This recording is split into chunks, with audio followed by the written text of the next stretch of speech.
नमस्कार मित्रांनो, कसे आहात? बेस ना? मी पण एकदम टकाटक. तर मित्रांनो, आजच्या व्हिडिओमध्ये मी तुम्हाला एकदम इम्पॉर्टंट पॉईंट सांगणार आहे. तसं तर आपल्या प्रत्येक व्हिडिओमध्ये काही ना काही इम्पॉर्टंट पॉईंट हा होतोच. तर मित्रांनो, आजच्या व्हिडिओमध्ये मी तुम्हाला सांगतो की मित्रांनो, जर आपल्याला YouTubeवर सक्सेस व्हायचं असेल, आपल्याला YouTubeवर सक्सेस बनायचं असेल, सक्सेस यूट्यूबर आपल्याला बनायचं असेल, तर मित्रांनो, आपण YouTubeवर जिद्द आणि मन लावून काम तर केले पाहिजेच. पण जर आपण कुठेही गेलो, कुठलाही व्हिडिओ शूट करून एखादा कुत्रा दिसला तर कुत्र्याचा व्हिडिओ शूट करतो, एखाद्या लग्नामध्ये गेलो तर लग्नाचा व्हिडिओ शूट करतो आणि कुठलाही कसाही व्हिडिओ शूट करतो आणि एडिटिंग करून आपल्या चॅनलवर अपलोड करत असतो.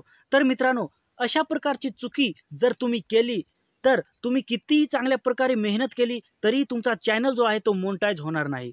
मित्रांनो, आपला चॅनल मोनेटाईज करण्यासाठी, आपल्याला सक्सेसता मिळवण्यासाठी आपल्याला कसं काम केलं पाहिजे? तर मित्रांनो, जर आपल्याला खरोखर YouTubeवर सक्सेस बनायचं असेल, खरोखर आपला चॅनल जो आहे तो मोनेटाईज करायचा असेल, तर आपल्याला एकजुटीने काम करावं लागेल आणि एकाच कॅटेगरीवर काम करावं लागेल. जर आपण ब्लॉगिंगप्रमाणे कुठलाही व्हिडिओ कॉमेडीचा बनवला आणि तो टाकला, कुठलाही कुकिंगचा बनवला, तो टाकला, तो अपलोड केला, अशा प्रकारे भरपूर वेगवेगळ्या प्रकारच्या कॅटेगरी असतात. एखादा कार्टून बनवलं आणि कार्टून टाकलं, कार्टून पण अपलोड केलं. जर ह्या प्रकारे जर आपण YouTubeवर काम केले, तर आपला चॅनल कधीही मोनेटाईज होणार नाही. आपला मिक्स कंटेंट असतो, त्याच्यामुळे आपला जो चॅनल आहे तो मोनेटाईज होणार नाही. आपण YouTubeवर कशासाठी येतो? आपण YouTubeवर पैसा कमवण्यासाठी येतो. तर मित्रांनो, जर तुम्हाला आपला चॅनल मोनेटाईज करून खरोखर पैसे कमवायचे असतील, तर मित्रांनो, अशा प्रकारची गलती कधीच करू नका. तुम्हाला सक्सेस मिळवायचा असेल, खरोखर आपली फेस व्हॅल्यू बनवायची असेल, तर आपल्याला एकाच कॅटेगरीवर काम करावं लागेल आणि ज्यावेळेस आपण एकाच कॅटेगरीवर काम करू, तरच आपला चॅनल चांगल्या प्रकारे सक्सेस होईल. जर आपण वेगवेगळ्या कॅटेगरीवर काम केलं, वेगवेगळ्या कॅटेगरीतले व्हिडिओ अपलोड केले, तर YouTube जे आहे आपल्या चॅनलला समजू शकणार नाही.